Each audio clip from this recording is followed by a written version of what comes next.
Tempat ini dipanggil Tupi Batman dan ia melambangkan usaha untuk mengubah Sao Paulo menjadikannya lebih selamat. Dahulu berjalan-jalan di sini adalah keputusan yang berisiko. Di sini ribuan pelancong telah dipukul dan ribuan telefon bimbit telah dirampas. Tetapi grafiti menggambarkan Batman muncul di sini. Grafiti mula bertambah secara beransur-ansur hingga kawasan ini menjadi objek seni besar. Sekarang, ini salah satu tempat paling selamat di Sao Paulo dan merupakan kad nama bandar ini. Sao Paulo adalah bandar dengan populasi terbesar bukan sahaja di Brazil tetapi juga di seluruh hemisfera selatan bumi. Bandar ini adalah campuran pelbagai jenis orang dari pelbagai bangsa dan warna kulit. Saya sering diganggu oleh transgender dan perempuan. Pada masa yang sama, Sao Paulo dikenali sebagai bandar paling berbahaya di Brazil dan terdapat kawasan di mana lebih baik untuk tidak muncul sama sekali. Bolehkah saya berlari mengejar itu? Dia menggaru telinganya. Dalam poket sudah ada. Perkara pertama yang saya lihat adalah sekumpulan lelaki ini merampas telefon daripada seorang gadis. Dia dipukul teruk sehingga dia terpaksa menjalani pembedahan dan menutup wajahnya. Di Brazil, tiada tempat yang selamat. Ada lebih kurang. Walaupun paradoks ini, Brazil adalah salah satu negara paling terang dan paling gembira di dunia dan ramai orang Eropah yang datang ke sini tidak pergi. Anda lihat apabila Anda datang ke Rusia, terutamanya selepas Brazil, Anda diatasi oleh gelombang melankolis. Gelombang kelabu. Di sini semua orang tersenyum, semua orang kelihatan bahagia. Yesus, sayang awak. Tadi masalah kesihatan anda sangat baik. Tetapi ada yang tidak pulang dari Brazil atas sebab yang lebih tidak menyenangkan. Seorang gadis diminta untuk mengangkut satu bungkusan dan di dalamnya ada dadah. Dia duduk di penjara seorang wanita Ukraine. Boleh. Dia benar-benar dalam panik. Tengok. Dan semua orang berkumpul. Tapi yang ini ditangkap, tengok mereka kelihatan sedih. Bandar. Tempat tinggal pusat bandar. Orang ramai di sana. Kau belum sempat keluar dari teksi sudah terbau ganja. Bola sepak, karnival dan romantika dari siri televisyen. Sebenarnya, Brazil adalah sesuatu yang lebih mendalam dan menarik. Dan episod ini akan membincangkan tentang kehidupan sebenar di negara yang menakjubkan ini. Langgan saluran YouTube dan Instagram saya dan kita mulakan. Антонио Фагундес, Фабио Асунсо, Режина Дуарте, Каролина Дикман, Мурило Бенисио, Марко Рига, Франсуаза Фортон, Отавио Аугусто, Марсело Серадо.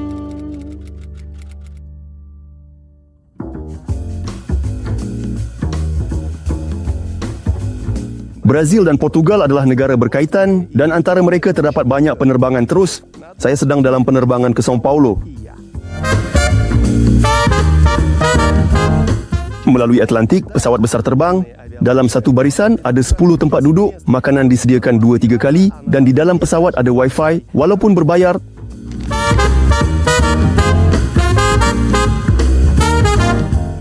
Brazil adalah hutan belantara tak berakhir ke ufuk.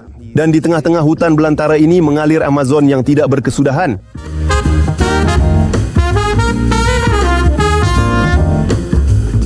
Kota-kota dan lebuh raya mula muncul lebih dekat dengan Sao Paulo. Malam pertama, menginap di pusat bandar. Saya naik teksi dengan pemandu dan pokok Christmas berwarna bendera USA. Semakin dekat ke pusat, semakin menakutkan pemandangan di luar, gelandangan, dan pejalan kaki yang sangat aneh. Untuk menjauhkan diri dari masalah, saya terus terjun ke dalam hostel di mana nampaknya selamat tetapi sangat sederhana. Ini bilik 2 katil saya yang berasingan. Ini macam penghawa dingin. Oh, begini cara tingkap ditutup. Ia perlu dibuka supaya semua orang di koridor dapat mendengar apa yang berlaku di sini.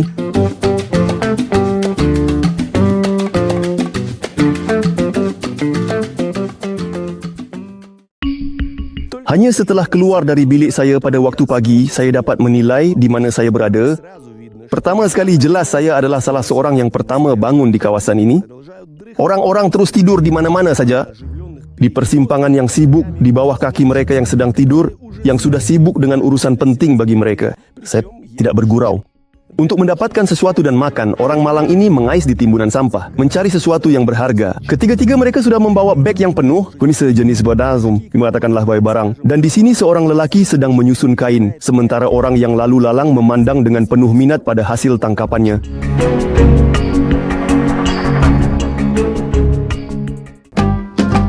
Ingat, saya berada di pusat salah satu bandar terbesar di dunia dan kita teruskan. Ada bangunan yang terbengkalai, yang lain pula dilukis dengan cara yang sangat hebat. Jika ada penutup saluran yang dicuri, ia hanya ditutup dengan sesuatu dan dilupakan begitu saja. Setiap langkah, saya berhenti dan terkejut dengan keanehan, seperti wanita ini yang menarik beg pakaian di atas tali seperti anjing. Когда вышел из хостела, сразу понял, что я слишком выгляжу здесь прилично, слишком чисто одет. Но когда увидел здесь 20 полицейских машин, как-то чуть полегчало. Не знаю, seterusnya mana ia akan menjadi tegang. Tapi saya menggenggam harta saya dengan sekuatnya. Beg ini juga kelihatan seolah-olah penuh dengan pelbagai barang berharga. Ya, sebenarnya begitu. Semua ini terasa aneh dan menakutkan, Kiki. Kanak-kanak di sini benar-benar berseronok kerana mereka baik. Mereka berada di bandar dan hari ini sudah makan. Ini tidak menakutkan di pusat São Paulo. Hanya saya yang merasakannya. Balai polis tempatan di sini kelihatan seperti sebuah kubu. Di hadapan balai polis, saya membeli kad SIM.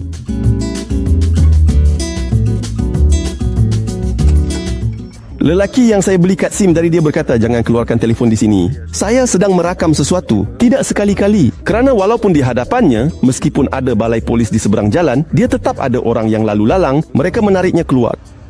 Telefon itu berlaku, bukan? Telefon John dan melarikan diri. Di sini dia sekali lagi berkata kepada saya, supaya saya bodoh menyembunyikan telefon.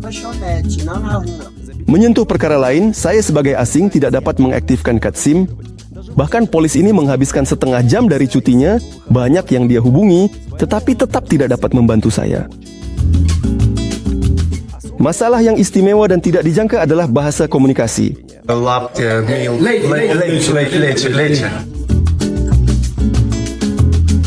Bahkan dari segi angka saya tidak bersedia. Begini kita berkomunikasi hanya dengan kertas. Pen ini menulis nombor untuk saya. Sudah lama saya tidak begitu sukar untuk berkomunikasi, di mana orang bercakap dalam bahasa Inggris tidak jelas. Di mana saya pergi baru-baru ini, di sini langsung tiada.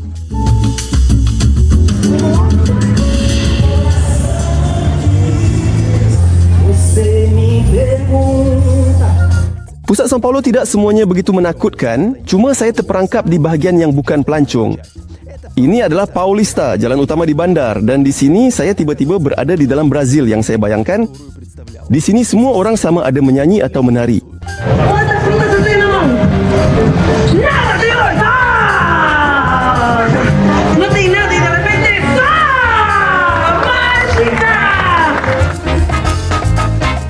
Orang yang menari dibahagikan kepada ratusan kumpulan kecil. Semakin besar kumpulan, semakin kuat pembesar suara. Di sini mereka bawa masuk trek pembesar suara.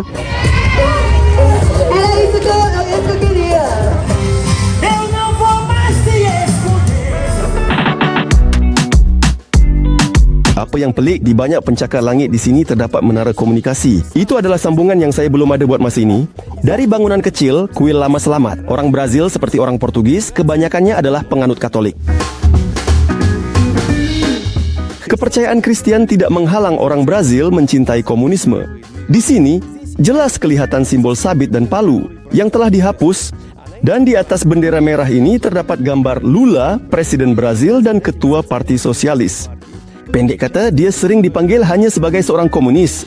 Bendera LGBT juga jelas kelihatan di São Paulo. Ketaatan orang Brazil tidak menghalang perkara ini. Dan Brazil adalah salah satu negara yang paling toleran dalam semua erti kata. Di Paulista, semuanya berlaku serentak. Ada klip di seberang iklan pembalut yang sangat cerah dengan seluruh program pertunjukan. Di tengah orang ramai, dekat ratusan pejalan kaki, pelanggan sedang mendapatkan urutan. Dan di sini ada banyaknya pengemis dan orang yang tidur di bawah kaki. Mereka muncul di mana-mana hari ini seperti cendawan di hutan selepas hujan lebat. Di mana-mana ada aktiviti perdagangan dari kelapa hingga pam. Dan ini berkaitan dengan satu lagi pertunjukan yang saya hadiri. Polis akan datang. Sekarang tidak lama lagi mereka mungkin tidak memberi pada kita. Dia benar-benar dalam panik tengok. Dan semua orang berkumpul.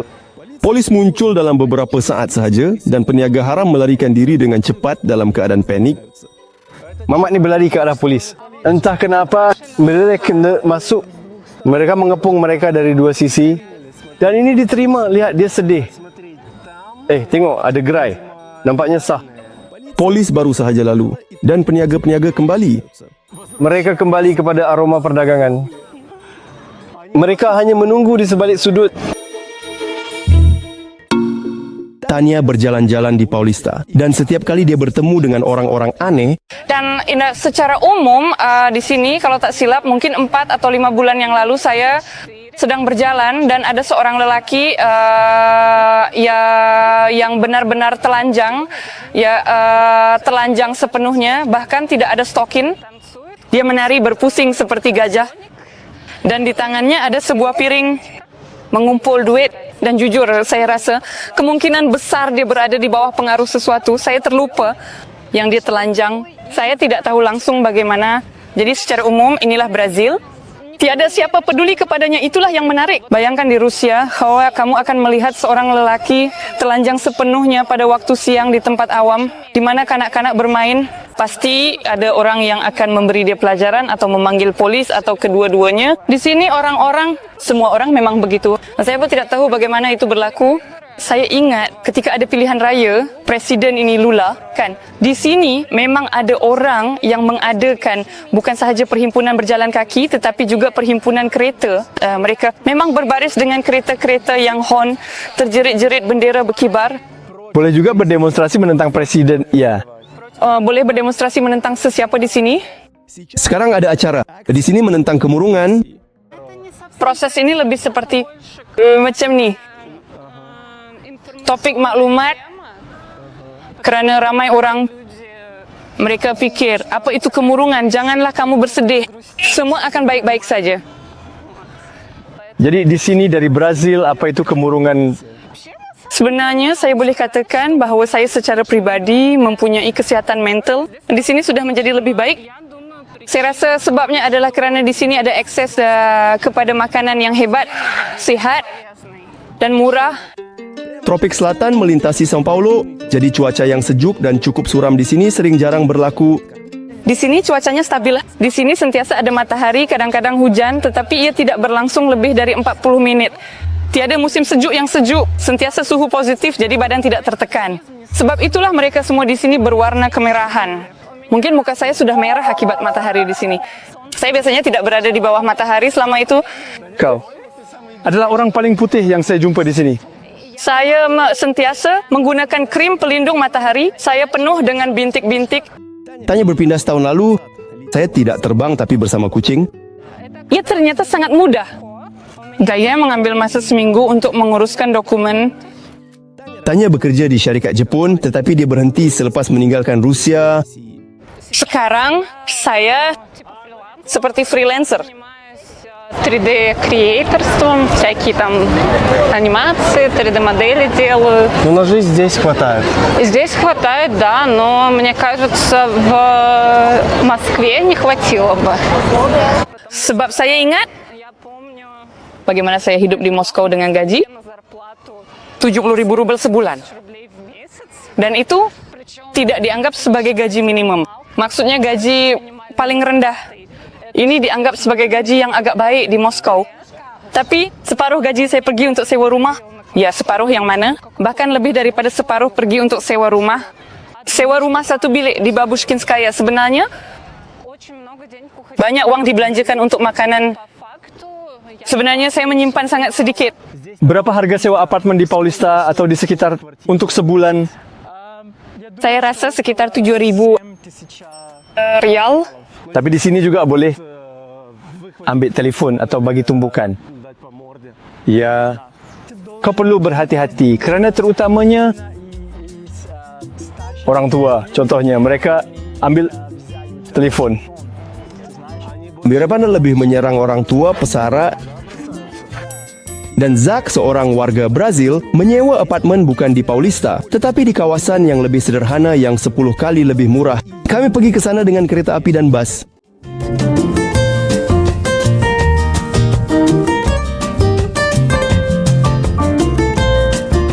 Jadi begini kita rakam sekarang, mungkin seseorang datang merampasnya.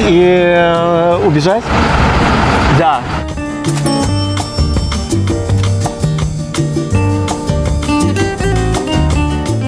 Ini Mites adalah kawasan biasa yang rata-rata di São Paulo dan kita segera masuk ke sarang perdagangan. Barang-barang digantung tepat di sepanjang trotoar dan telur dijual dengan suara paling kuat.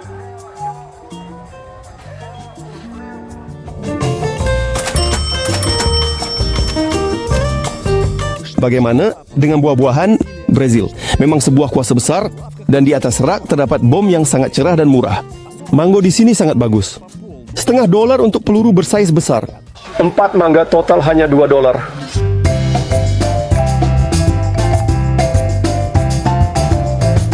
Menariknya, buah-buahan sudah disusun dalam porsi di dalam pinggan. Saya tuh rasa setiap satu beratnya sekitar 1 kilogram. Di sebelah pasar ada pasar raya, tetapi di belakang jeriji ia kelihatan keras. Pastel de frango com catupiry. Ага. Она поняла. Я чувствую, что я не так сказал, но она поняла. Это работа, да. Не знаешь португальский, останешься голодным. Это я понял уже в первый день. Obrigado. Ну-ка, деляшка. Ну а под ногами вы сами знаете что. Вот так люди нормально, что спят у вас по улицам просто? Да, да. Ini sudah jalan di mana Izak tinggal. Jaring kabel, kanak-kanak kebanyakannya duduk di atas asfal, lereng yang curam dan kereta lama yang kadang-kadang juga. Sangat hebat. Это в машине. Нифига себе у него сабвуфер.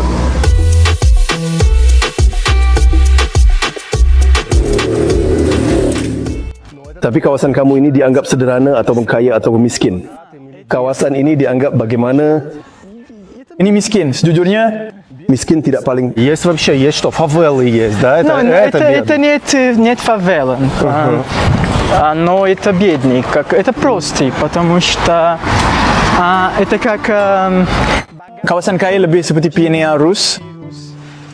Mungkin di pusat orang-orang ini mereka bekerja sebagai apa? Contohnya? Mungkin mereka adalah penjual. Kebanyakannya penjual tinggal di sini kan juga. Setiap orang menjual sesuatu yang nyata. Atau contohnya mereka bekerja di berbelanja.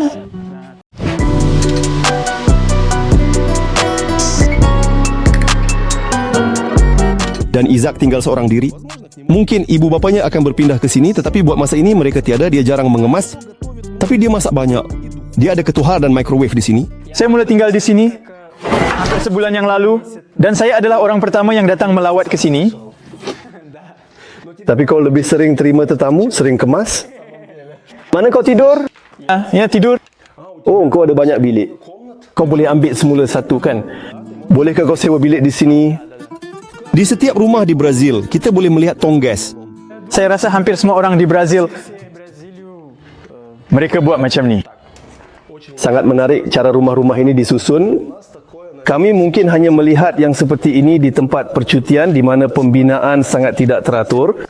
Semua, ini agak tidak dapat diramalkan, belok ke sudut. Lalu naik melalui tangga yang sempit dan sampai ke pintu di sebelah kanan. Tinggal 3-4 anak tangga lagi dan pintu di sebelah kiri. Ini tingkat berapa? Ini tingkat di sebelah kiri. Setengah meter lebih tinggi daripada di sebelah kanan. Adakah ini dianggap tingkat sangat tidak teratur? Dan kekacauan ini jelas terlihat, terutama di lereng-lereng. Dari setiap rumah ada besi penguat yang menjulur keluar di sudut bumbung. Diorang buat begitu sekiranya perlu, mungkin mereka akan menambah lagi 10 tingkat di atas. Di situ boleh dipasang dan diangkat lebih tinggi. Naik. Itulah sebabnya semua kekacauan ini. Tapi saya boleh ambil limau, terus dari balkoni dan papaya tumbuh hanya beberapa meter dari situ. Untuk sebuah apartemen yang agak besar, Izak hanya membayar $140 sebulan. Здесь, в Сан-Паулу, если ты хочешь жить рядом с станцией, это очень-очень дорого. Ты знаешь?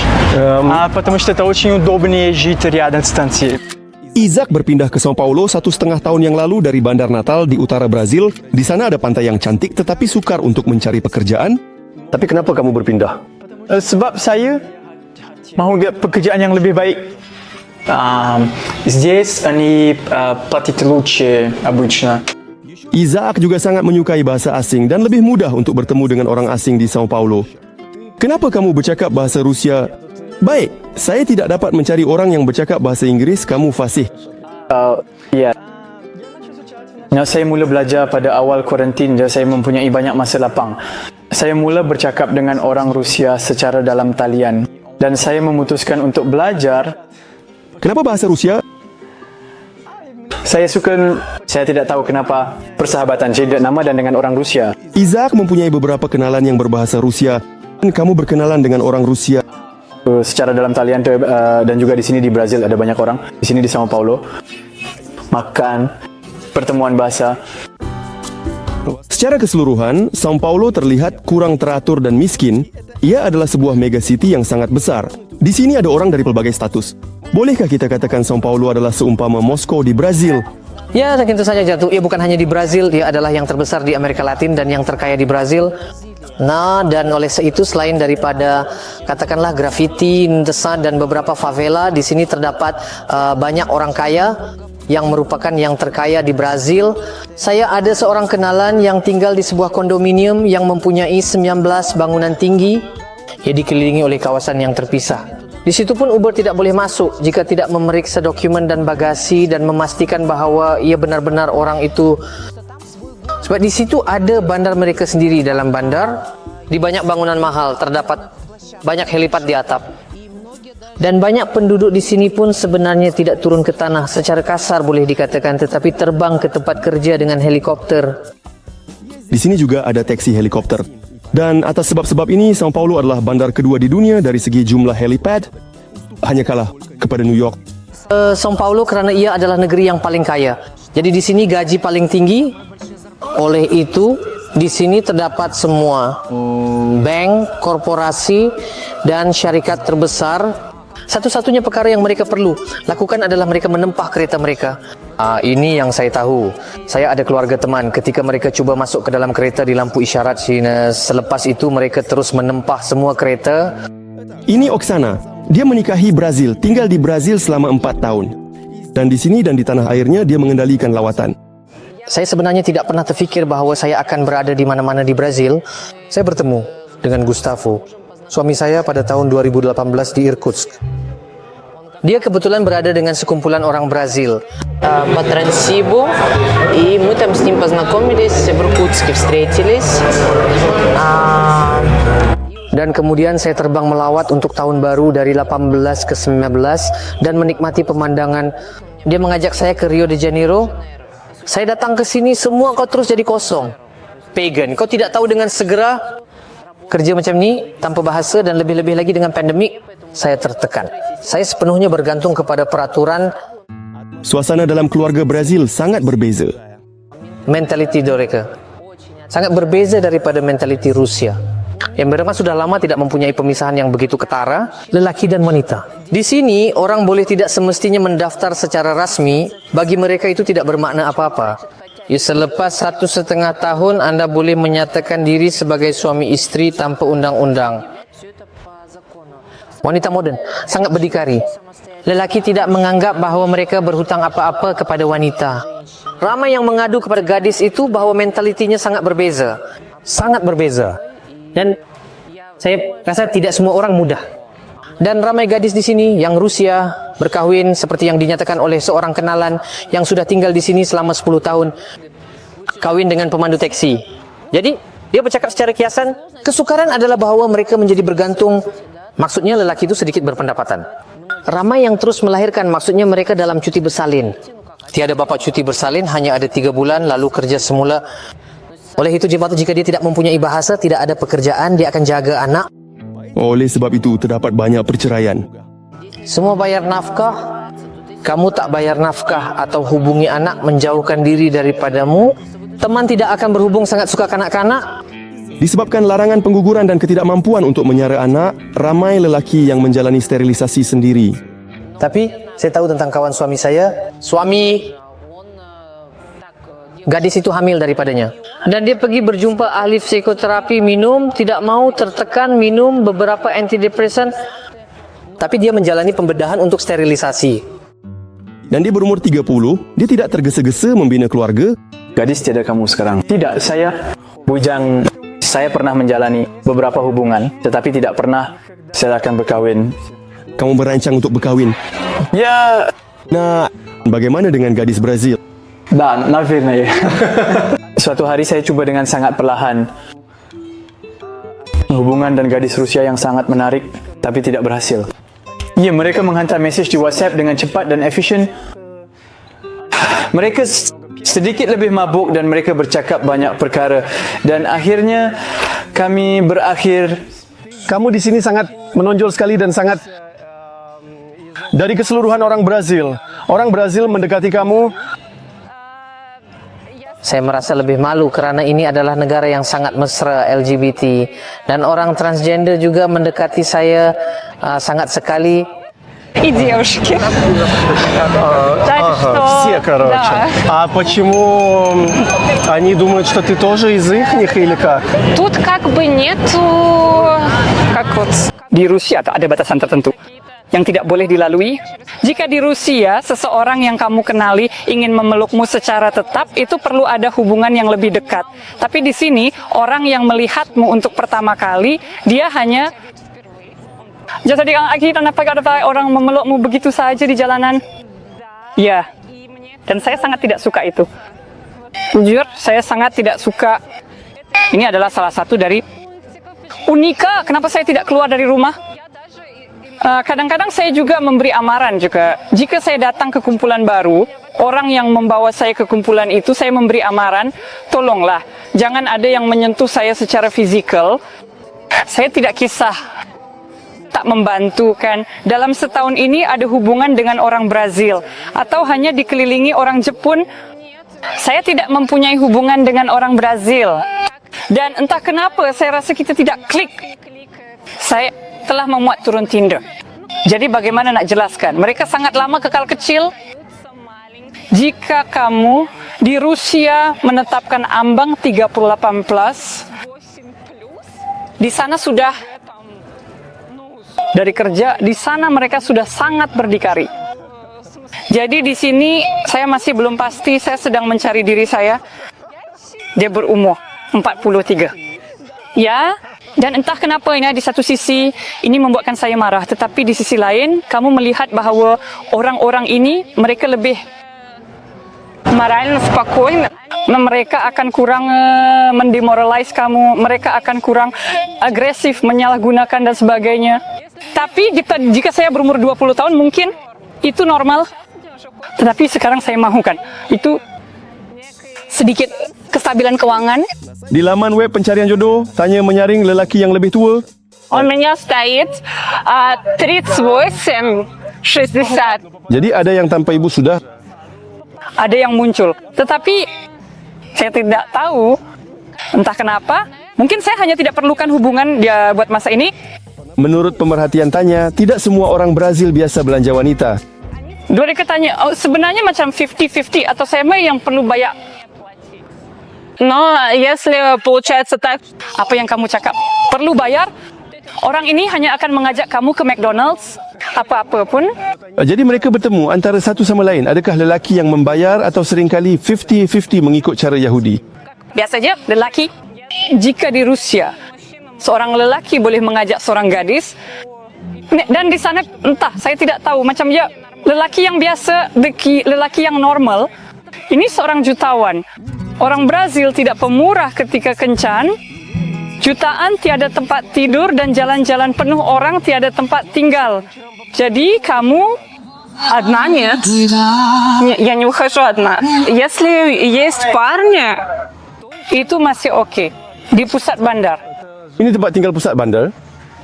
Yang paling mengerikan adalah melihat ketika di dalam khema-khema ini ada kanak-kanak kecil. Ну, прям маленькие еще, ну, с сосочками. Или какие-то там домашние питомцы. Домашние, но без дома. Не совсем домашние получается. Ramai yang tinggal di jalanan sekeluarga dengan kanak-kanak kecil. Ibu bapa tiada tempat tinggal, mereka memang berani. Kenapa mereka boleh masuk ke kedai? Biasanya orang tiada tempat tinggal, dilarang masuk kedai besar.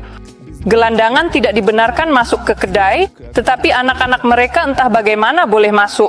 Seorang gadis kecil datang kepada saya, memegang tangan saya dan bercakap sesuatu dalam bahasa Portugis. Dapati, saya selalu merasa bertanggung jawab, tetapi dia terus berjalan. Dia menarik-narik saya dan akhirnya di counter. Saya perasan bahawa gadis itu telah meletakkan beberapa barang ke dalam troli saya dengan cara tertentu. Macam-macam barang, dan dia meminta saya untuk membelikan dan memberikannya sebelum saya pergi ke counter. Di sini terdapat larangan pengguguran. Maksudnya, jika mereka hamil di sana tetapi tidak mempunyai sumber untuk membesarkan anak, mereka bahkan tidak dapat melakukan pengguguran. Orang-orang ini mereka gelandangan mereka sangat ramai. Mungkin ya pasti mereka memang tiada tempat untuk tidur dan mereka mungkin kerana semasa pandemik ramai orang bermain di rumah dan mungkin banyak disebabkan oleh dadah. Jadi orang-orang seperti ini dia tidur di jalan, mungkin dia boleh mencari kerja. Может быть, особенно если они использовали наркотики. Ia sukar kerana apabila kamu mula bekerja, mereka akan melihat jika kamu pernah berurusan dengan polis. Contohnya, hello, hey, mereka berjalan dan meminta-minta di bas. Ramai orang tidak boleh menulis atau membaca, dan seseorang telah pendidikan seperti itu membolehkannya hidup di Eropah, di Amerika. Masalah utama di Brazil ini adalah pengangguran. Jadi itulah mereka mencuri. Mereka mencuri Kerana mereka jahat. susah nak cakap, bukanlah mereka jahat. Jadi macam mana kita boleh katakan seperti haiwan pemangsa yang berbahaya. Menurut Oksana, jurang yang begitu besar antara yang miskin dan kaya masih wujud sejak zaman sistem perhambaan. Ramai orang Brazil adalah keturunan hamba. Dan kemudian hanya pada tahun 1828 mereka dibebaskan. Tapi kemana mereka akan pergi? Mereka sekali lagi pergi bekerja untuk diri mereka sendiri. Semua berterusan ya. Dan sementara itu ada yang mendapat pendidikan, ada yang berjaya keluar dari keadaan yang teruk ini, tapi sebahagian besar masih tanpa rumah. Secara perlahan, gelandangan penjenayah mengambil alih pusat bandar. Orang ramai berpindah, tidak sempat menjual rumah mereka. Mereka bahkan menduduki rumah, dan mereka tinggal di sana. Mereka memecahkan tingkap masuk.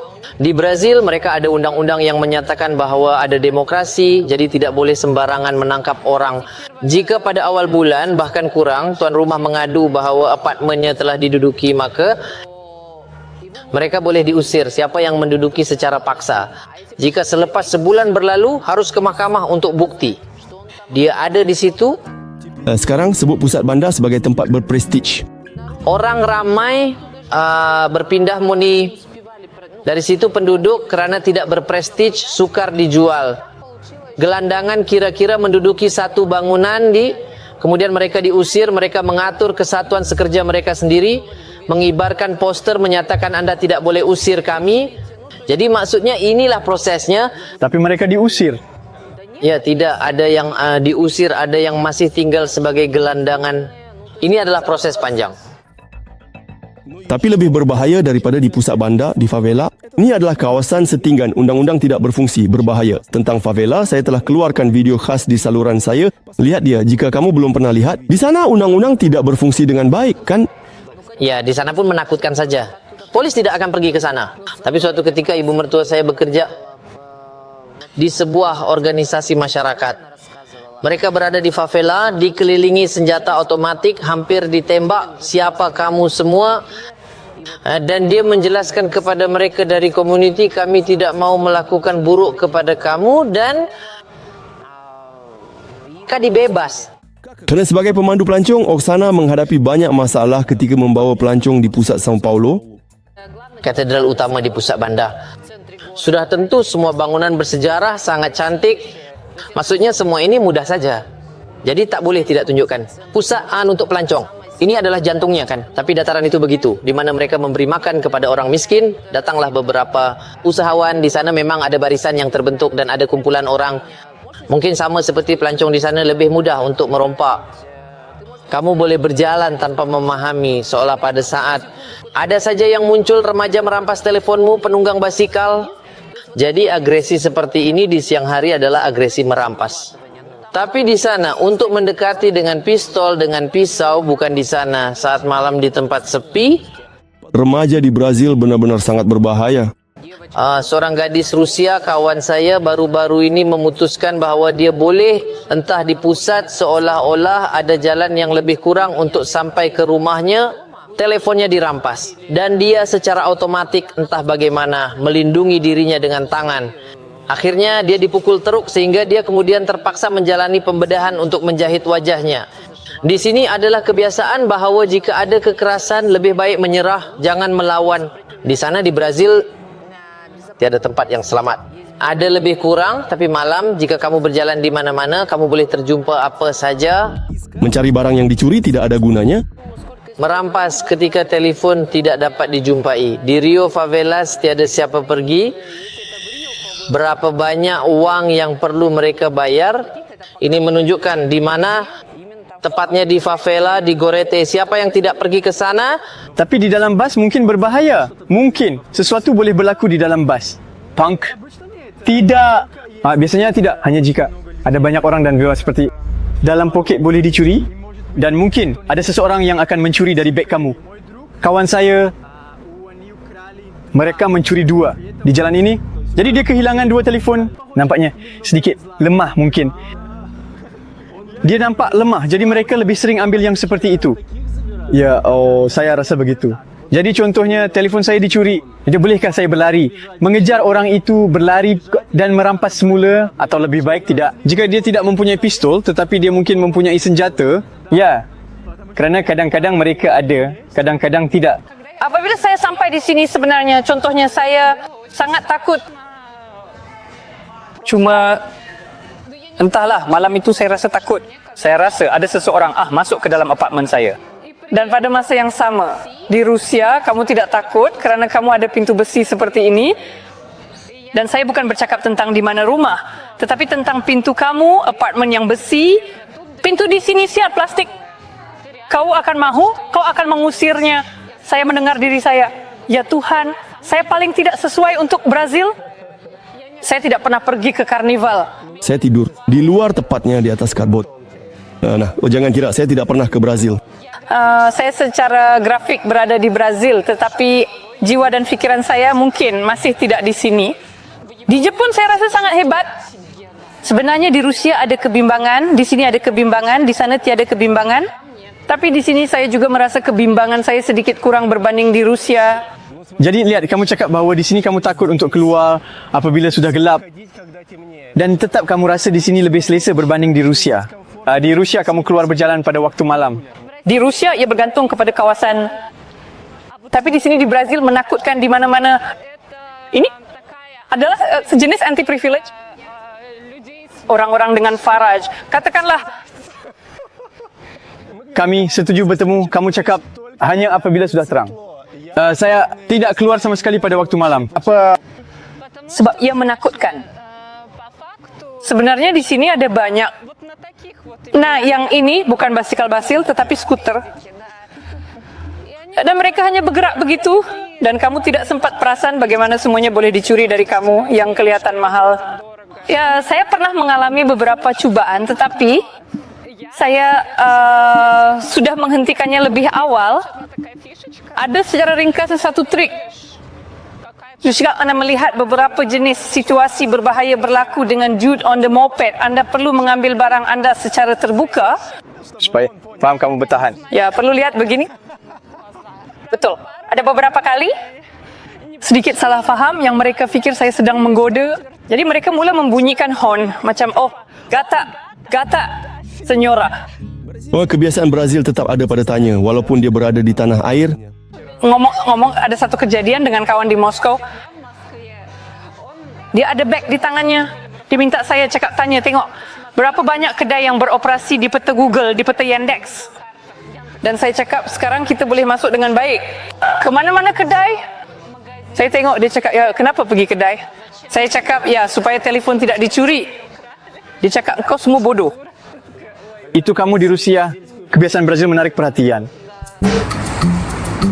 Selalu favela dan kawasan berprestij berada berdekatan antara satu sama lain. Kami masih tinggal di apartemen lain yang dekat dengan favela. Maksudnya dia sendiri selamat. Ini juga penting. Selamat, tapi tidak boleh keluar berjalan kaki di jalan seperti di sini sebab ada kumpulan tertentu di sana yang suka dengan telefon kamu. Saya ada prasangka tentang keselamatan di Brazil. Kenapa ia berlaku?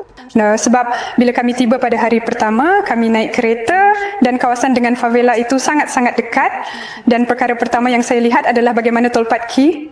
Kawan-kawan saya tak tahu ada 13 tahun, 15, mereka merampas telefon daripada gadis itu.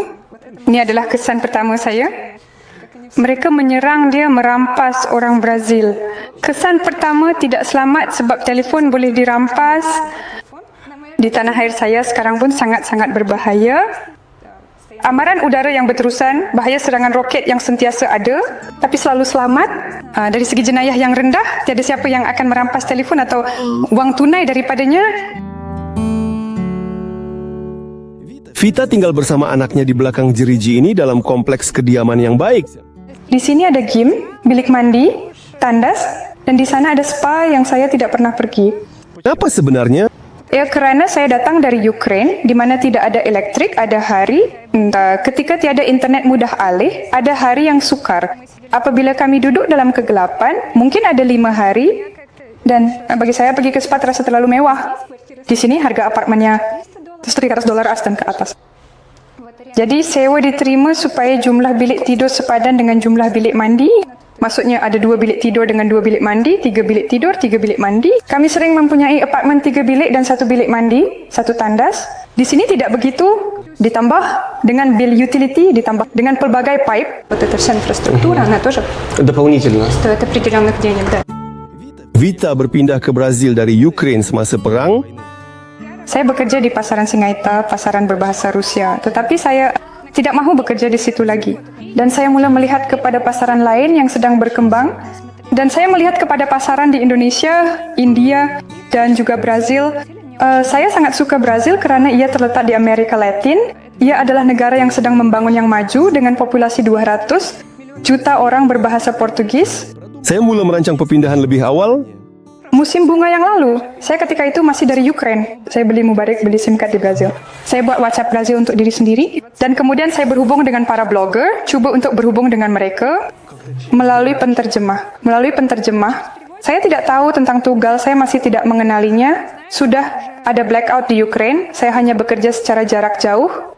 Dan sebaliknya, jika tiada cahaya elektrik, internet, saya tiada pendapatan. Dan saya ibu tunggal, menyara dan membesarkan anak saya. Maksudnya penting bagi saya, dan saya nekat ke Brazil. Tapi kenapa bukan Eropah?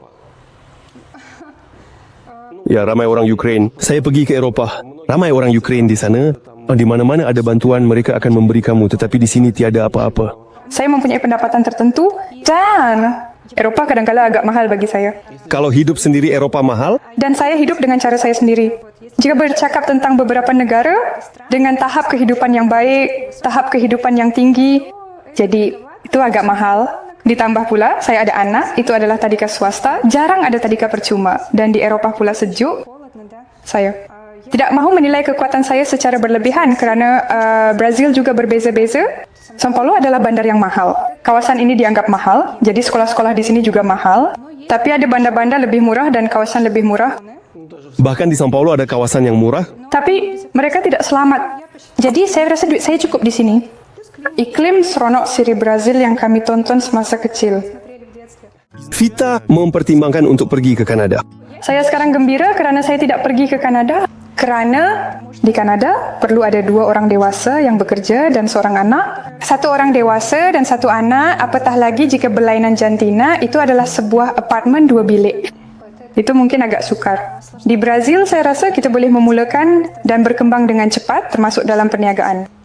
Di sini. Semua syarat untuk itu ada. Jika kamu sudah memahami mentaliti, kamu telah menemui rakan kongsi tempatan Brazil yang akan menyokongmu. Ada juga community. Di Kanada mereka mengharapkan kamu datang bekerja sebagai pekerja upahan untuk sepanjang hidupmu.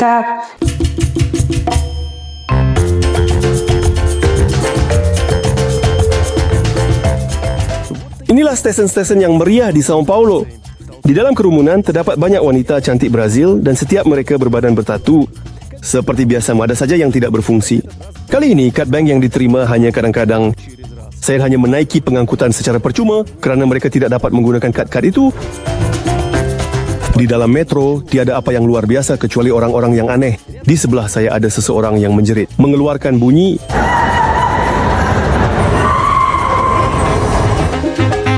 Masih di dalam kereta api, luar biasa melihat polis dengan rompi pelindung. Agak mustahil mereka memakainya dalam cuaca panas. Saya muncul dari metro sekaligus di bandar dan di hutan belantara. Jalan raya dan pencakar langit saling bertaut rapat dengan pokok-pokok yang lebat. Di sini saya berjalan kaki ke kawasan seni, bukannya seni. Saya melihat gelandangan dan burung merpati memakan sampah. Di sini pelajar sekolah sedang menunggu bas di perhentian.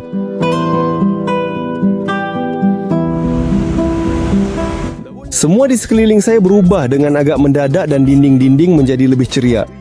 Pada satu ketika, permukaan kosong benar-benar habis dan bahkan batu bata di bawah kaki dicat.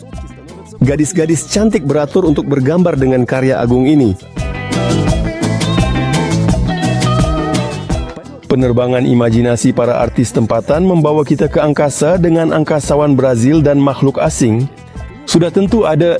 Di sini ada pemain bola sepak, wanita telanjang dan pengembaraan halusinogen.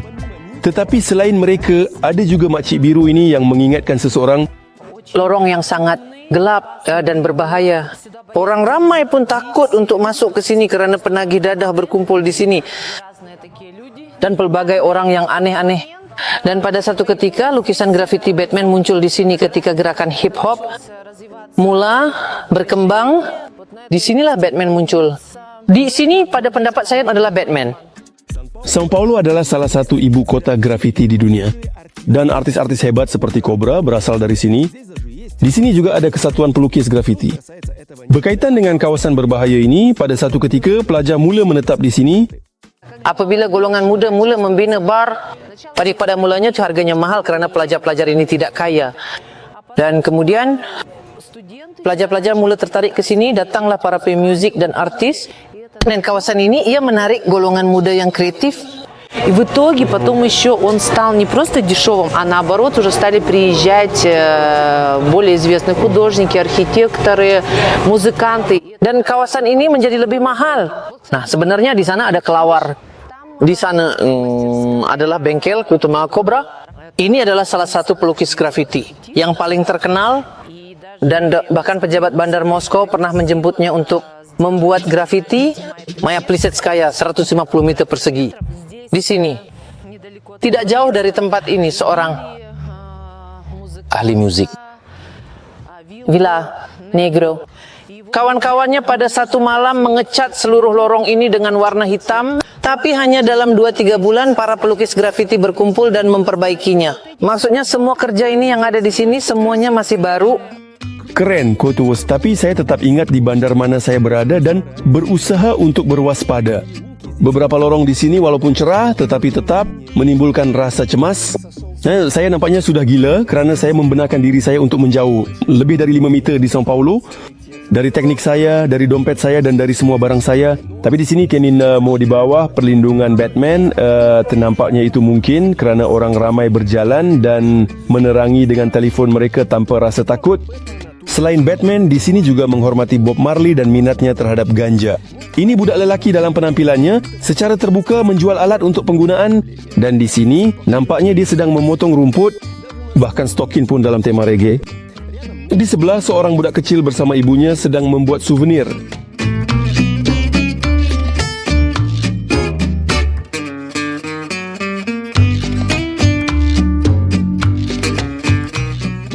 Bahkan jus dan minuman lainnya dibawa seolah-olah dalam botol cat. Orang Brazil suka berpesta. Dengan bas disco yang ditinggalkan ini tentu saja tidak dapat dikatakan, tetapi di kawasan tumpuan Batman ada tempat untuk berpesta. Oksana tinggal berdekatan dengan kelab-kelab. Kehidupan malam ada. Di sini terdapat lebih dari 100 restoran di kawasan ini dan kehidupan malam bermula dari hari Kamis dan berterusan tanpa henti. Mereka bagaimana berjaya tidak tidur dari malam Jumaat hingga Isnin. Sebenarnya tidak boleh tidur. Saya bahkan tinggal di sini di kawasan ini. Jadi ketika saya datang ke sini sebelum pandemik, saya langsung tidak boleh tidur hingga pagi. Saya tanya suami, macam mana kau boleh tinggal di sini? Dia berkata, ya saya membeli apartmen di sini 25 tahun yang lalu. Menarik. Jadi sekarang kemana lagi nak pergi? Saya teka-teki cara mereka tidak tidur 3 hari. Dan ini bukan alkohol. Yang ada di sini тоже много.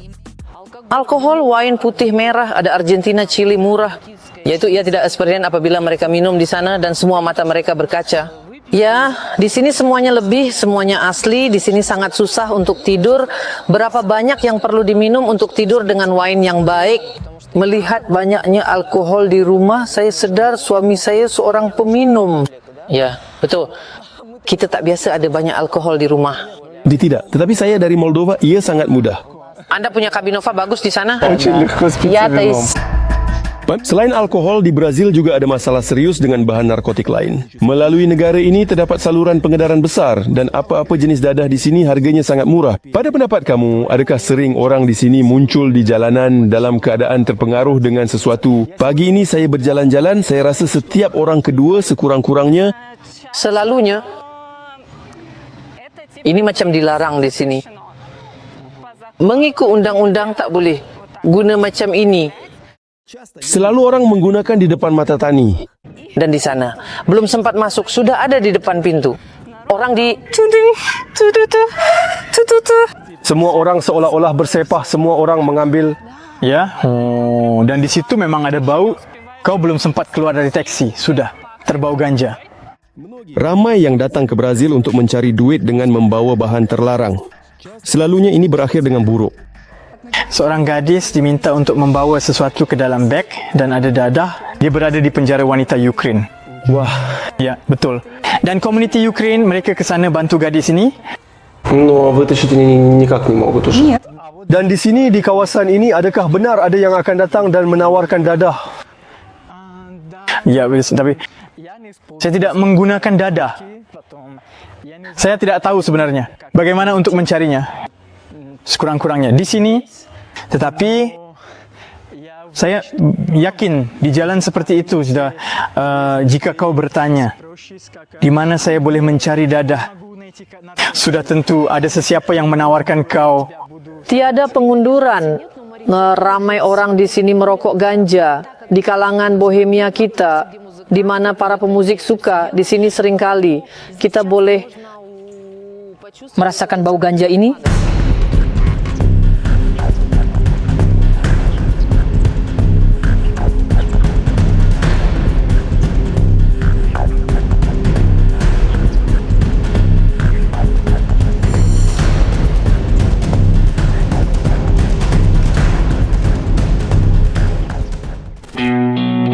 Menurut Izakna, apabila mengambil seseorang bekerja, perkara pertama yang diperiksa adalah ketagihan. Misalnya penagih ini akan mendapatkan kerja yang paling mudah. Berapa gaji dia nanti? Lebih kurang 1.000 dan 1.000 sedikit. Ну, может быть, как 2000, это зависит от... 2000 это уже хорошая зарплата? Средний.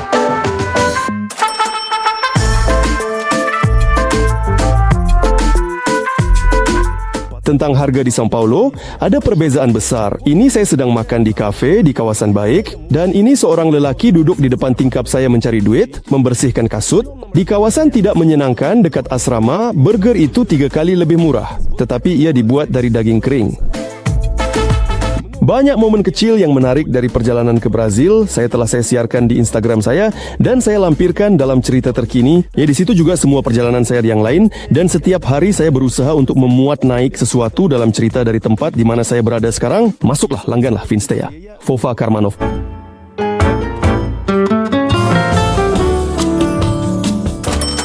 Mari kita lihat harga di pasar.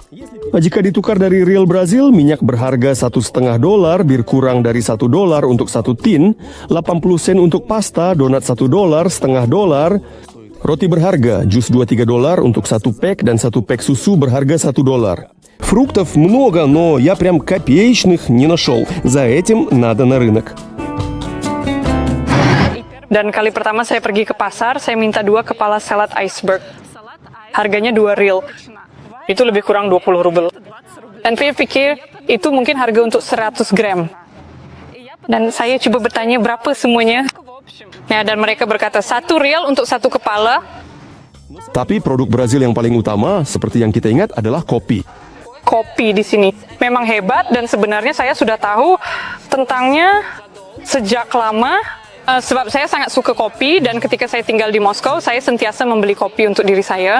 Brazil, ya memang yang paling sedap, jauh lebih murah berbanding di Rusia. Dan kopi yang sangat sedap, saya memang suka. Tapi harga kopi telah meningkat. Dia telah naik harga sekitar 30%. Orang kata ini disebabkan hasil yang buruk. Tapi Tanya menemui barang-barang yang jauh lebih murah di Brazil. Jadi kasut itu sekitar 100 rial, yaitu $20. Dan ia berkata kulit. $20 kulit asli. Kau juga beli sesuatu di sini kan? Ya, saya beli untuk diri saya di sini sandal dan semua ini tanpa diskon lagi. Di sini ada diskon, boleh jumpa yang lebih murah. Maksudnya semua yang dibuat di sini dengan tangan. Murah. Ya.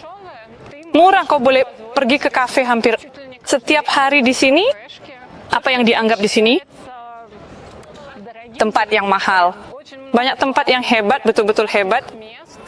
Daging yang hebat. Ini murah, tapi sangat-sangat sedap. Saya pernah menjadi vegetarian selama 8 tahun. Dan bila saya berhenti, entah kenapa saya terus terjebak dengan daging merah. Nah, ia sudah coba di sini. Sekarang saya tidak boleh makan sebarang daging, kecuali daging Brazil dan Argentina, karena ia sangat hebat. Ia sangat sedap. Vita berhadapan dengan harga tinggi untuk perkhidmatan dan perubatan. Ya, jadi contohnya taman seperti itu supaya tidak takut untuk masuk, harganya $900. Contohnya manicure dibuat dengan harga 200 rial, tapi ia terjatuh pada hari pertama. Saya telah merawat kuku di sana selama 2 bulan. Rambut saya takut nak buat ini sebab saya akan jadi botak. Di klinik gigi juga kami pergi untuk merawat masalah anak yang tidak sempat diselesaikan akibat blackout. Kami diberitahu 4.000 rial tanda tangani kontrak. Begitulah keadaannya. Pada mulanya, orang yang baru datang selalu membayar lebih. Dan kali ternyata bahawa sebab cara kau nampak ada harga tambahan. Oh, sudah tentu. Saya akan katakan bahawa orang Brazil adalah yang paling baik, peramah. Orang-orang yang saya lihat, semua orang datang kepada saya. Anda dari Ukraine, apa yang boleh saya bantu? Catat nombor saya. Tapi ketika saya baru tiba, seperti biasa orang asing datang, terutama dari CES, mengeluarkan promo kod 14, menghidupkan penterjemah, dan melihat penjual dan mendikte sesuatu, penterjemah suara, dan mereka melihat bahawa engkau bukan orang yang paling miskin di dunia ini. Jadi mereka boleh mengenakan harga tambahan kepadamu. Dan pada hari pertama kami tiba, kami keluar ke jalan. Kami masuk ke kedai kecil menjual kami Kinder Surprise, telur biasa dan sejenis biskut kecil dengan harga 60 rial. Ini sangat mahal. Dengan manicure juga ternyata harganya 40 rial. Mereka mengambil 200 taman kami. Apabila saya bercakap dengan mereka tentang berapa harganya, saya fikir ia adalah 3.000 rial. Ditambah 3.000 rial pelbagai sumbangan. Kemudian hari saya terima bil, lagi 750 reais, 750 reais lagi. Saya sudah melihat saya telah membayar $200. Mereka datang, ya, dan saya sudah membayar sejak bulan Februari. Mereka kemudian menghantar bil untuk bulan Januari. Kami berbincang selama 2 minggu tentang saya tidak akan membayar untuk bulan Januari kerana kami tidak pergi dan tidak belajar pada bulan Januari. Semua ini mereka melihat bahawa anda membayar dan menambah sebanyak mungkin. Atau ke doktor gigi juga. Kami datang, mereka beri kontrak kepada saya untuk 4.000 rial. Ada butang yang licik untuk menandatangani kontrak. Klik butang, pautan dan ia secara automatik. Anda bersetuju dengan syarat-syarat ini? Saya tidak tanda apa-apa. Tapi saya menandatangani, bayar sekarang, kami akan merawatmu nanti. Akhirnya, sudah selesai. Saya tidak. Pada masa yang sama, sukar Sin untuk mencari pekerjaan yang baik. Gaji teruk di Brazil, orang yang mempunyai pendidikan tinggi dan tahu bahasa Inggeris, dia boleh memperoleh 3 atau 4.000 rial di São Paulo. Dan dalam banyak bidang, peguam, doktor gigi, mereka memperoleh pendapatan yang baik. Di college, seorang setiausaha memperoleh 3.000 rial. Saya ada seorang kawan, dia bekerja dan dia memperoleh 3.000 rial. Dan atas sebab-sebab ini, Vita terus bekerja untuk dirinya sendiri dalam bidang pemasaran dan media sosial. Saya fikir semuanya ketinggalan buruk, tetapi tidak. Semua berfungsi. Setiap kedai ada penghantarannya sendiri. Di sini ada 1.000 blogger, di Instagram mempunyai 1 juta pengikut. Blogger berpengikut 1 juta. YouTube lebih banyak lagi. Ini pasaran kedua terbesar dunia. Selepas Amerika, selepas Asia. Izak bekerja sebagai pentadbir di sebuah hotel yang baik di pusat bandar dan berpuas hati dengan gajinya, walaupun dia enggan menyebutnya. Gaji saya tidak begitu besar. Ya, seperti biasa Saya lebih suka untuk tidak mengatakan, orang tidak suka bercakap tentang, oh gaji saya begitu. Ya, coba berarti di Brazil lagi tak biasa. Ini adalah soalan yang janggal. Siapa tahu pelanggan, adakah ini kebanyakannya rakyat Brazil, pelancong asing? Kebanyakannya adalah rakyat Brazil, tetapi ada juga ramai pelancong asing. Tapi apa ini berlaku di mana-mana? Bahasa Rusia, jujur, sangat jarang. Ia lebih kepada mungkin Amerika, dari kantai Kanada. Dan berapa harga semalam di hotel anda? Lebih kurang 400 ночь, или может быть 700. 700, да. Saya tak hanya dapat mencari pekerjaan yang baik kerana pengetahuan bahasa. Kebanyakan besar rakyat Brazil hanya bercakap dalam bahasa Portugis. Ceritakan saya tentang Brazil, Cina dan Portugal. Adakah anda bercakap dalam bahasa yang sama atau ada perbezaan? Ada beberapa perbezaan. Bagaimana sebenarnya rakyat Brazil melihat bahasa Portugis? Dulu Brazil adalah koloni Portugal.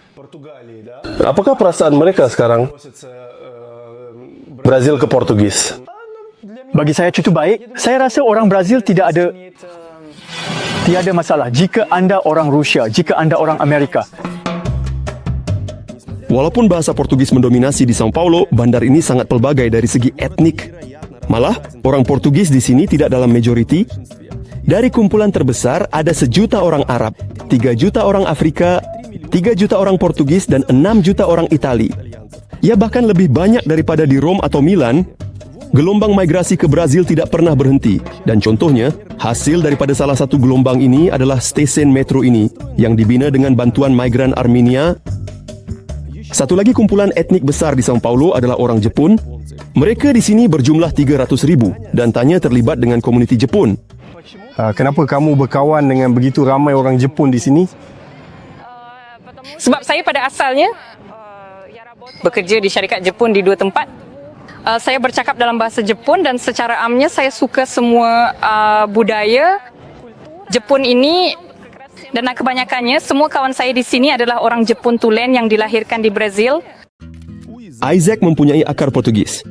Kau boleh lihat dari wajah, adakah dia orang Portugis atau orang Brazil? Dari wajah, Tidak. Apabila mereka berkata ini adalah Portugis, tidak ada yang mengatakan bahawa warna kulit sedikit berbeza. Tidak. Tetapi ada orang Brazil yang nampaknya dan daripada kamu, terutamanya ini adalah orang-orang yang ingin meninggalkan Brazil. Kemana mereka biasanya pergi? Америка сейчас, но я был, может быть, в Португалию, потому что я очень хочу жить в Европе. В Европе это очень полегче посетить другое место, как Италию, ближе Францию, например, я думаю. Потом это было очень проще путешествовать. Apa yang orang katakan tentang perang di Ukraine sekarang? Sejujurnya saya tidak tahu. Cukup untuk mengatakan bahawa Rusia adalah betul.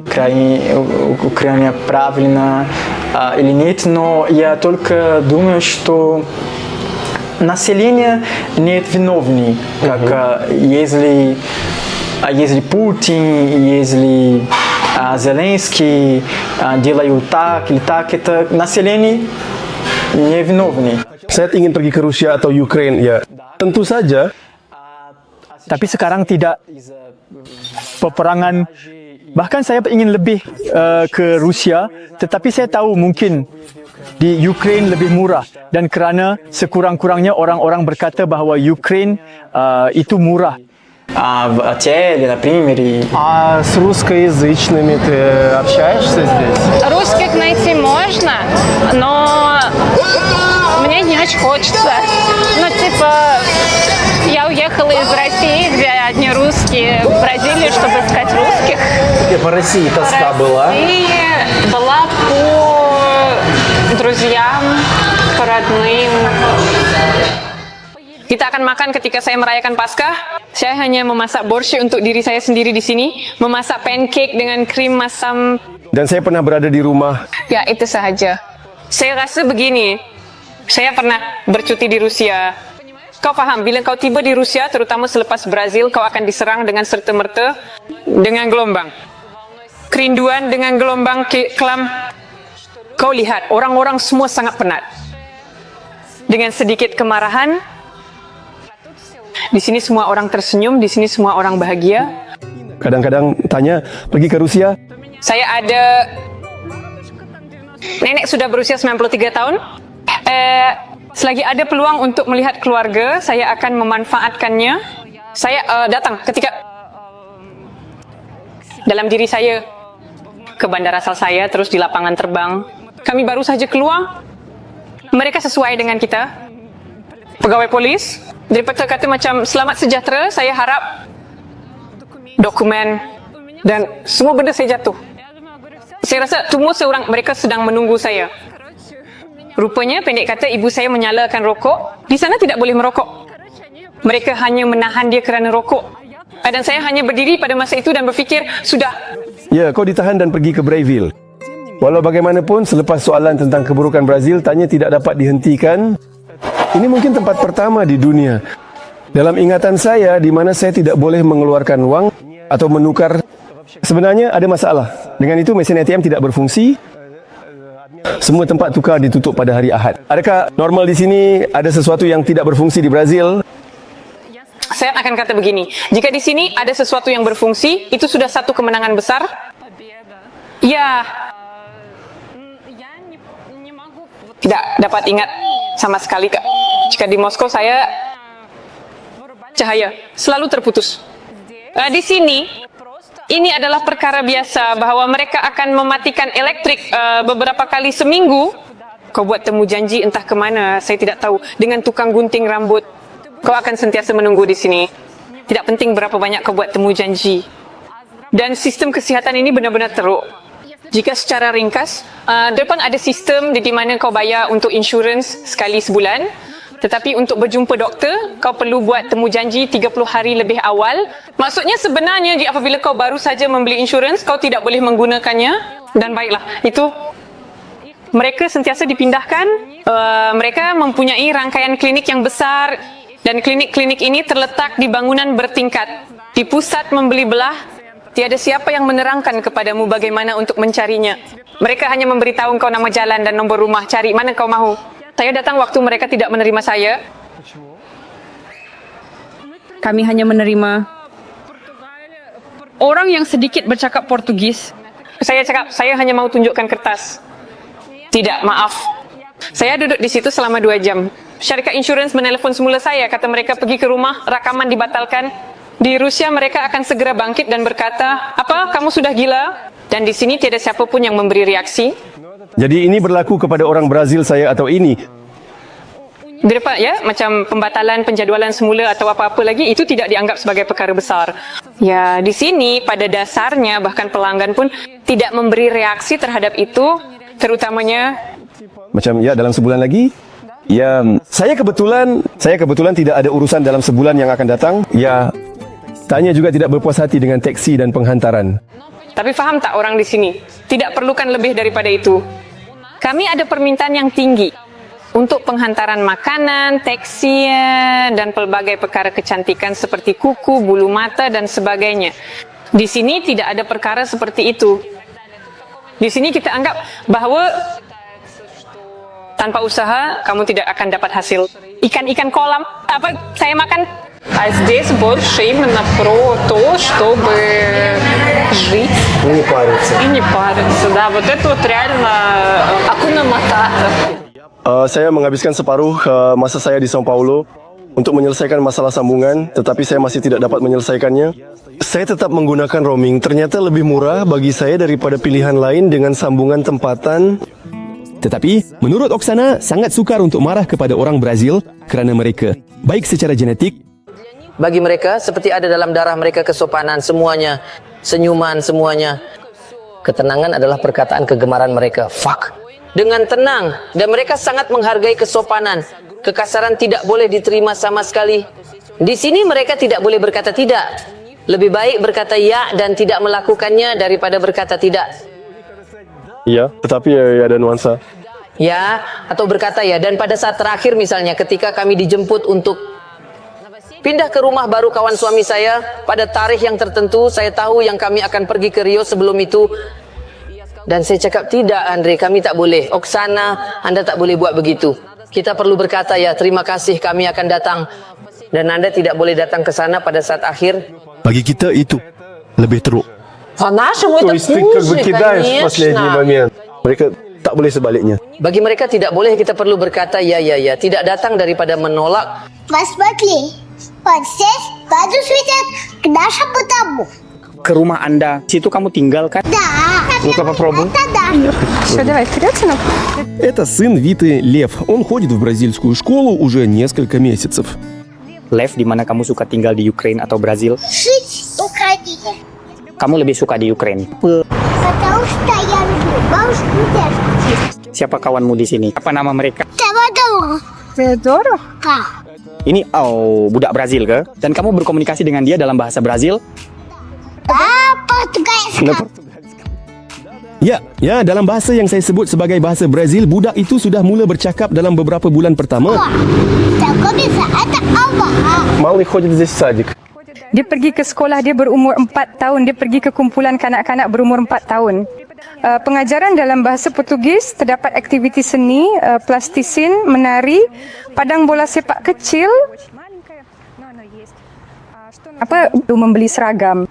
Berapa semua ini sebenarnya kosnya ya? $600 sebulan untuk waktu separuh, yaitu 5-6 jam, dan 4.000 riyal. Dengan sedikit lebih, untuk waktu penuh, saya hantar untuk waktu separuh. Dengar, $600 untuk waktu separuh. Itu normal untuk Brazil kan? Seperti yang kamu tahu. Untuk Brazil itu agak mahal, tetapi untuk kawasan ini ia tidaklah mahal. Sebab saya tanya jiran-jiran di mana anak-anak mereka belajar dan di sana sudah mula sekolah. Maksudnya tadika ribuan dolar, jika pengajaran dalam bahasa Inggris kebanyakannya, maka ia boleh jadi $100-200 sebulan dan lebih. Itu hanya bayaran bulanan dan di mana-mana mungkin 10% orang Brazil mampu untuk itu. Pengajaran di sekolah. Jadi di sekolah swasta, mereka pergi. Ke sekolah percuma mereka pasti. Dan ada tadika percuma. Pendapat berbeza kerana orang-orang Ukraine yang saya jumpa, yang saya berinteraksi, mereka berkata tidak, kami tidak menghantar. Perubatan percuma buruk, pendidikan percuma sangat buruk. Ada orang di kumpulan lain, di Telegram, ada kumpulan untuk São Paulo. Mereka berkata tidak, semuanya baik-baik saja. Kami hantar anak-anak kami dan semuanya berjalan lancar. Ada satu tadika, ada satu sekolah yang berharga 2.000 riyal. Dia kelihatan sangat teruk. Saya pernah bekerja sebagai wartawan semasa muda dan pernah di koloni kanak-kanak. Ya, tepat sekali koloni kanak-kanak. Ketika saya melihat SD, saya telah melihat semua di kawasan ini dalam jarak berjalan kaki. Kerana saya tidak mempunyai kereta dan taksi di sini mungkin bermasalah. Apabila orang di pejabat melihat kamu seorang asing, nama kamu dipaparkan dalam tulisan Sirilik dan mereka tersenyum gembira. Ini Uber, ini semua taksi begitu. Ada tempat yang saya sudah pergi beberapa kali. Perjalanan 8-10 menit untuk sampai. Dan sering kali, bukan selalu tetapi beberapa kali saya pergi ke sana dalam 8 minit. Tetapi untuk pulang saya perlu sangat sukar untuk mengambil anak dari tadika melalui kawasan Setinggan. Sendiri, Anda agak menggulung. Diri Anda bukan, dia menambah harga. Menguruskan dokumen di Brazil tidak sukar. Negara ini terbuka untuk migran. Salah satu cara mudah untuk terus belajar. Di Brazil, salah satu negara yang mudah untuk berpindah. Saya tidak mahu dan tidak pernah mau tinggal di Brazil sepanjang hidup saya. Cuma untuk sampai ke sini memerlukan perjalanan yang agak panjang. Sebenarnya untuk mendapatkan kad pemastautin, saya sebenarnya membayar sehingga lebih kurang 50.000 rubel. За занятия в языковой школе. Apa yang saya perlu bawa dari Rusia dengan segera adalah surat pengesahan tiada sabitan jenayah. Semua saya tahu tentang Halloween itu sahaja. Selebihnya, baik seperti di sana, sijil kelahiran, diploma, semua barang itu ada di sana. Dan resit serta surat dari sekolah tempat kamu merancang untuk belajar. Semua ini kamu sertakan dan mereka akan mengeluarkan pemastautin untuk setahun. Jika engkau merancang untuk memperpanjang kehadiran saya di Brazil, yang kau minta dari sekolah yang sama tempat kau belajar, satu lagi surat yang menyatakan betapa hebatnya kau sebagai pelajar dan kau tidak pernah terlepas satu pun kelas, pandai, dan akan terus belajar Di sini tidak ada visa yang khusus. Jadi sekurang-kurangnya tidak ada yang tertulis bahawa saya seorang pelajar atau apa-apa lagi. Saya hanya ditulis sebagai pemastautin. Brazil juga membantu pelarian, tetapi kebanyakannya hanya dengan dokumen. Ini satu-satunya yang percuma, yaitu Community Ukraine. Kita bertemu 2 kali seminggu. Mereka mengadakan kursus bahasa Portugis untuk kami. Tapi kau tetap merancang untuk ke Jepun sahaja.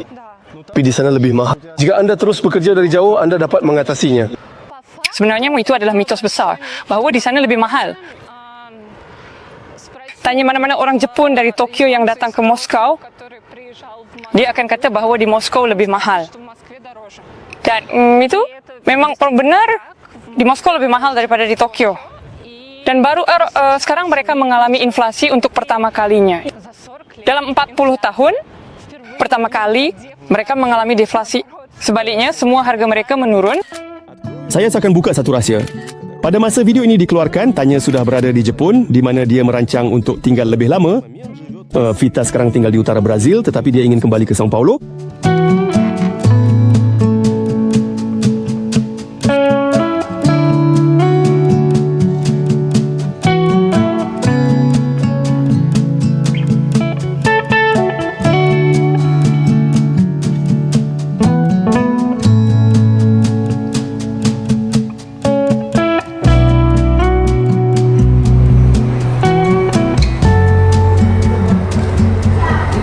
Walaupun ada bahaya di São Paulo, saya akan pergi dari sini dengan tangan, kaki dan telefon semua selamat.